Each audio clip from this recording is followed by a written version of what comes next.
ودلوقتي في التقرير اللي هنشوفه شباب قرروا ان هم يعيدوا بناء او ما تهدم او ما تحطم من المتحف المصري وتنظيفه. بدأت عندهم الفكرة وطوروها، أخذوا الإذن من القوات المسلحة الذين أذنوا لهم، بدأوا في تنظيف المتحف، دهنوا الحيطان في محاولة منهم لجذب السياحة لمصر تاني.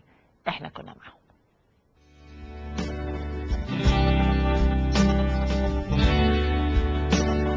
احنا بنبتدي ان احنا نهتم شوية وبننظف، بنكنس، بندهن، كل حاجة المتحف محتاجها بنعملها، كل خمسة في مكان شكل، وبنبتدي ان احنا نبني مصر من جديد. عايزة اوجه الشكر بجد للجيش لانهم ساعدونا وكانوا بيشتغلوا كمان معانا، كانوا بيساعدونا وبيحمسونا جامد.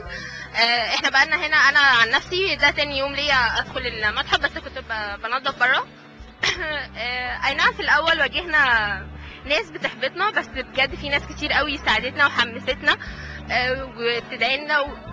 اتمنى ان كل الشباب بجد ان هم يعملوا زينا، وخلاص بقى احنا دخلنا في مرحله جديده، لازم نخلي بلدنا دي احسن بلد في الدنيا. لغايه دلوقتي يعني احنا دهنا الاسوار اوكي من بره ومن جوه، ماشي. المفروض بقى اللي باقي ان في جوه اماكن كده اللي اتخربت شويه، حصل فيها ايوه زي في تويلتس جوه وبعض حتت من السور وكده، ماشي. الحتت دي لو قدرنا نصلحها ونسيبها ماشي، لكن لو ما يعني ما ينفعش، ما خلاص، عشان هو بس في اثر جوه، فما ينفعش اي حد الا لو كان بروفيشنال ان هو يخش. اول حاجه خلصنا طبعا زي ما حضرتك شايف الرصيف والطريق، وبعد كده ماسكين دلوقتي الحديد بتاع المتحف السور بندهنه، وبعدين هنخلص ده ومنسقين برده مع الجيش بيدخلنا جوه، وبعدين هندهن بقيه المتحف جوه من جوه ان شاء الله. ده سادس يوم لينا هنا في المتحف.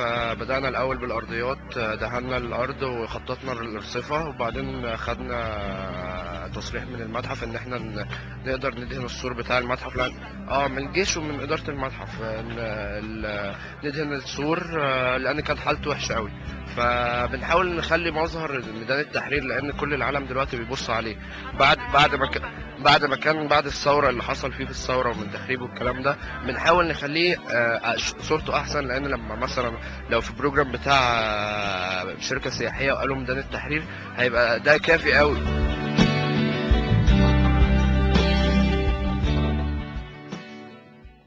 مشاهدينا الاعزاء، نسيت اقول لكم في بدايه الحلقه ان احنا عندنا ارقام الاس ام اس او الرسائل اللي ممكن ترسلوا، هي ظاهره على الشاشه دلوقتي، ممكن تبعتوا لنا